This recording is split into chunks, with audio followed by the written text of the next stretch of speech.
नमस्कार दोस्तों, मैं हूं अमित और आज की इस वीडियो में हम सीखेंगे टैली प्राइम का chapter number 3 basic accounting terms part 2 को। इस वीडियो को लास्ट तक आप जरूर देखिएगा। तो चलिए इस वीडियो को स्टार्ट करते हैं। स्टूडेंट्स, लास्ट क्लास के अंदर हमने लास्ट टर्म पढ़ी थी एसेट्स, और अब हमें क्या करना है, इसके आगे का पढ़ना है। ओके, हमारे पास यहाँ पे नेक्स्ट टर्म है एक्सपेंस। सिंपली मैं आपको इजी लैंग्वेज में बता दूं तो एक्सपेंस का मतलब होता है खर्चा। ठीक है, जो भी आप खर्चा करते हैं अपनी इनकम को या फिर रेवेन्यू को जनरेट करने के लिए, उसी खर्चे को हम क्या कहते हैं, एक्सपेंस कहते हैं। जैसे कि मैं आपको एक एग्जांपल समझाता हूं। जैसे कि आपके पास एक कंपनी है और उस कंपनी में आप क्या मैन्युफैक्चर करते हैं, पेन मैन्युफैक्चर करते हैं। ठीक है, अब आप जो भी खर्चा पेन के रॉ मटेरियल को लाने में करेंगे, वही खर्चा आपका एक्सपेंस कहलाएगा। क्यों? क्योंकि जब तक आप पेन का रॉ मटेरियल नहीं लेके आएंगे जिससे कि पेन बनाया जाता है, तब तक आपका पेन बनेगा नहीं, और अगर आपका पेन बनेगा नहीं तो आप उसे बना करके सेल नहीं कर पाएंगे, और जब तक सेल नहीं होगी तब तक आपकी रेवेन्यू और इनकम जनरेट नहीं होगी। ठीक है, उम्मीद करता हूँ कि अब आपको समझ में आ गया होगा एक्सपेंस किसे कहा जाता है। ओके, जो ये आपका एक्सपेंस है, ये एक्सपेंस भी आपके 4 टाइप्स के होते हैं। ठीक है, इसमें से पहला एक्सपेंस होता है आपका प्रीपेड एक्सपेंस। प्रीपेड एक्सपेंस का मतलब होता है पेड इन एडवांस, जैसे कि advance rent, advance school fees. इसका मतलब ये हो गया, आपके पास जो कंपनी है, उस कंपनी का जो भी आप रेंट पे करते हैं या फैक्ट्री का जो भी आप रेंट पे करते हैं, वे एडवांस में करते हैं। ये नहीं कि जब महीना आपका पूरा हो जाता है उसके बाद करें। ठीक है, तो हम जो भी फैक्ट्री का रेंट वगैरह होता है उसे हम एडवांस ही पे करते हैं। तो जो भी हम रेंट पे करते हैं उसी को हम कहेंगे प्रीपेड एक्सपेंस। ओके, उम्मीद करता हूँ समझ में आ गया होगा। और अगर नहीं समझ में आया तो एक और एग्जांपल सुन लीजिए। जैसे कि आप अपने फ़ोन में रिचार्ज करवाते हैं, तो रिचार्ज करवाने के लिए आप पैसे पहले दे देते हैं और फिर जो बेनिफिट होता है उस रिचार्ज का, वह आप बाद में कंज्यूम करते हैं। मतलब आप क्या कर रहे हैं, paid in advance, advance payment कर रहे हैं। जब आप पेमेंट कर देते हैं तब जा कर के उसका बेनिफिट आपको मिलता है, तो उसी खर्चे को हम बोलते हैं प्रीपेड एक्सपेंस। ओके, उम्मीद करता हूँ समझ में आ गया होगा। यहाँ पे अगला नेक्स्ट एक्सपेंस है जिसका नाम है आउटस्टैंडिंग एक्सपेंस। आउटस्टैंडिंग एक्सपेंस इसका ठीक उल्टा है, पेड इन एडवांस का ठीक उल्टा। मतलब इसमें क्या होता है, आप पहले सर्विस ले लेते हैं और उसके बाद पेमेंट करते हैं। जैसे कि इलेक्ट्रिसिटी बिल, आप क्या करते हैं, इलेक्ट्रिसिटी जो है पहले यूज़ कर लेते हैं, देन उसके बाद ही उसकी पेमेंट करते हैं। तो जो भी आप इलेक्ट्रिसिटी बिल की पेमेंट करेंगे वह कहलाएगा आपका आउटस्टैंडिंग एक्सपेंस। ओके, उम्मीद करता हूँ ये भी समझ में आ गया होगा। नेक्स्ट एक्सपेंस है हमारे पास डायरेक्ट एक्सपेंस। इसको जरा ध्यान से समझिएगा क्योंकि बहुत बच्चे इसमें कंफ्यूज हो जाते हैं। डायरेक्ट एक्सपेंस आपका वह एक्सपेंस होता है जो आपके प्रोडक्ट के साथ डायरेक्ट रिलेट करता है। डायरेक्ट रिलेट करने का मतलब यह है कि प्रोडक्ट के ऊपर जो खर्चे लगे हुए हैं, डायरेक्ट खर्चे, उन्हीं को हम डायरेक्ट एक्सपेंस कहेंगे। जैसे कि आपने एक पेन बनाया, उस पेन में जो भी रिफ़िल लगी, तो रिफ़िल का जो भी खर्चा आया वह कहलाएगा डायरेक्ट एक्सपेंस। ठीक है, उस पेन को जिसने बनाया, जिस मजदूर ने बनाया, जिस लेबर ने बनाया, उसकी जो सैलरी होगी, उसकी जो वेजिस होगी, वह भी आपकी डायरेक्ट एक्सपेंस में जाएगी। और साथ ही साथ जिस जगह पे, जिस फैक्ट्री में वो पेन बना, उस फैक्ट्री का जो रेंट होगा, उस फैक्ट्री का जो किराया होगा, वह भी आपका डायरेक्ट एक्सपेंस ही होगा। ठीक है, मतलब डायरेक्ट खर्चा ही माना जाएगा। उम्मीद करता हूँ आपको समझ में आ गया होगा कि डायरेक्ट एक्सपेंस क्या होती है। ठीक है, अगर नहीं आया तो फिर से एक बार सुन लीजिए। डायरेक्ट एक्सपेंस वो खर्चा होता है जो आपके प्रोडक्ट के ऊपर डायरेक्टली किया जाए। ठीक है, उम्मीद करता हूँ अब समझ में आ गया होगा। अगर नहीं आया तो वापस से एक बार रिपीट करके देख लीजिए। चलिए अब बढ़ते हैं नेक्स्ट टर्म की तरफ जिसका नाम है आपका indirect expense. Okay, indirect expense आपका वह एक्सपेंस है जो आपके प्रोडक्ट के साथ डायरेक्ट रिलेट नहीं करता है। जैसे कि जो आपने पेन बनवाया है, आप उस पेन को बेचना चाहते हैं। ठीक है, तो आप एक सेल्समैन को हायर करेंगे और उसको वो पेन देंगे कि वो बेचे। ठीक है, और जितना वो पेन बेचेगा उसके बेस पे आप उसे कमीशन देंगे। तो जो कमीशन होगी वह कमीशन आपकी इनडायरेक्ट एक्सपेंस में जाएगी। क्यों? क्योंकि देखिए, जो सेल्समैन है उसका कोई भी हिस्सा नहीं है उस पेन को बनाने में, बस उस पेन को बेचने में उसका थोड़ा बहुत हाथ है।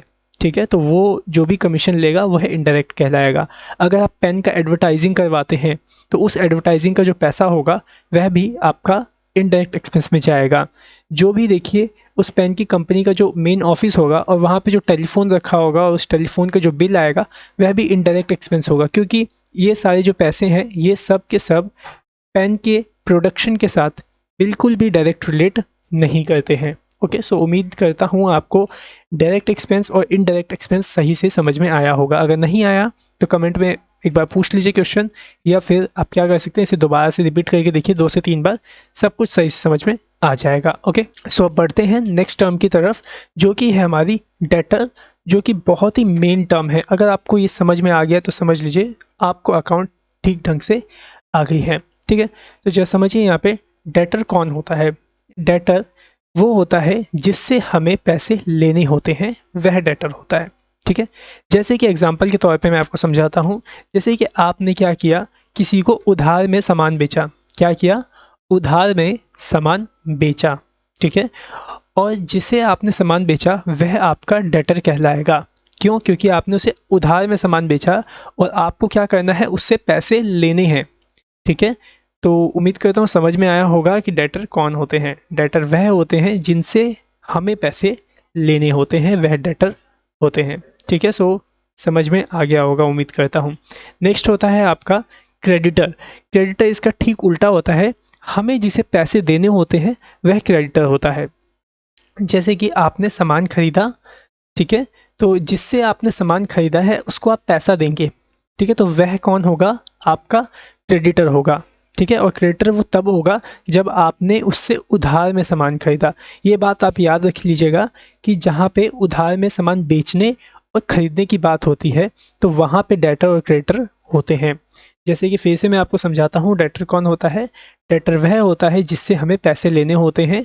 ठीक है, और क्रेडिटर वह होता है हमें जिसे पैसे देने होते हैं। ठीक है, बाय द वे आपने कुछ सामान उधार में ख़रीदा हो तो जिससे आपने सामान खरीदा है वह आपका क्रेडिटर होगा। सो उम्मीद करता हूँ ये दोनों आपको सही से समझ में आ गया होगा, डेटर कौन होते हैं और क्रेडिटर कौन होते हैं। अगर नहीं आया तो वापस से एक बार रिपीट करके इसे देख लीजिए, समझ में आ जाएगा।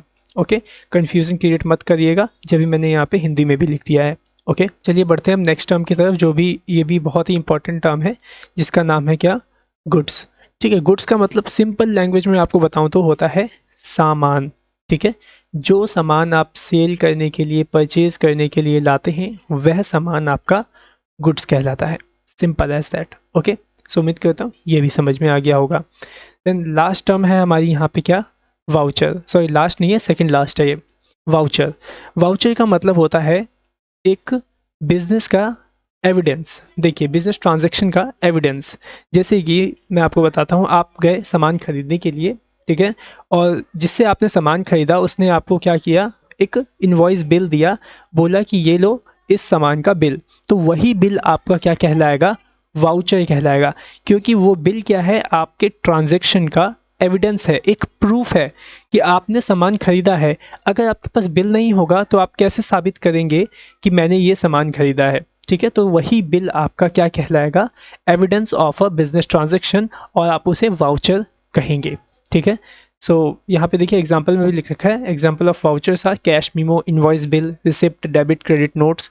बाकी डेबिट क्रेडिट नोट्स तो आई थिंक नहीं पता होगा आपको, जो कि हम आगे जब टैली प्राइम करेंगे तो उसमें समझ जाएंगे। लेकिन अभी फ़िलहाल आप इतना समझ लो, जो इनवॉइस बिल होता है, रिसिप्ट पर्ची होती है, जैसे अगर आप मेरे को फ़ीस वगैरह अगर पे करते बाय द वे, तो जो भी मैं आपको रिसिप्ट देता वो क्या होता, एक वाउचर, एक सबूत होता कि हाँ आपने मेरे को फ़ीस दी है। ठीक है, सो उम्मीद करता हूँ वाउचर भी आपको सही ढंग से समझ में आ गया होगा। ओके, सो चलिए नेक्स्ट टर्म की तरफ बढ़ते हैं। नेक्स्ट टर्म है प्रोप्राइटर। ठीक है, प्रोप्राइटर साफ भाषा में बता दूं तो कंपनी के मालिक को प्रोप्राइटर कहा जाता है। सिंपल, इससे ज़्यादा नहीं समझे तो ठीक है। ओके, देन आगे चलते हैं। नेक्स्ट है हमारे पास डेप्रिसिएशन। डेप्रिसिएशन क्या होता है जरा उसको समझिए एक एग्जांपल के साथ। जैसे कि आपने एक मोबाइल ख़रीदा 10,000 रुपये का, ठीक है, 1 साल बाद उसकी जो वैल्यू होती है वह हो जाती है क्या, 6,000। ठीक है, तो आप बताइए आपके फ़ोन की वैल्यू कितनी घटी, आपके फ़ोन की वैल्यू 4,000 रुपये घट गई। ठीक है, जैसे कि आपने 10,000 का फ़ोन लिया और अगले साल उसकी कीमत 6,000 हो गई, तो आपकी वैल्यू में कितनी गिरावट आई, आपके फ़ोन की वैल्यू में आपके फ़ोन की वैल्यू में 4000 की गिरावट आई तो वही 4000 रुपये आपकी डेप्रिसिएशन कहलाती है। ओके, सो उम्मीद करता हूँ आपको आज के सारे टॉपिक्स क्लियर हो गए होंगे, और अगर आपको हमारी यह वीडियो पसंद आई है तो अपने दोस्तों में इस वीडियो को अभी शेयर कर दीजिए, और अभी के अभी नीचे दिया हुआ लाइक का बटन उसको प्रेस कर दीजिए। आपके लाइक बटन करने से हमें थोड़ा सा मोटिवेशन मिल जाता है, ताकि हम आपके लिए और भी अच्छा कोर्स और भी अच्छा कंटेंट लेके आते रहें। और यह जो नोट्स आप देख रहे हैं जिससे कि मैं आपको यहाँ पे पढ़ा रहा हूँ, इस नोट्स का जो लिंक है वो मैं आपको डिस्क्रिप्शन में दे दूँगा, आप इसे डाउनलोड कर सकते हैं। ओके, सो आज की वीडियो में सिर्फ इतना ही। So thanks for watching our video, have a great day.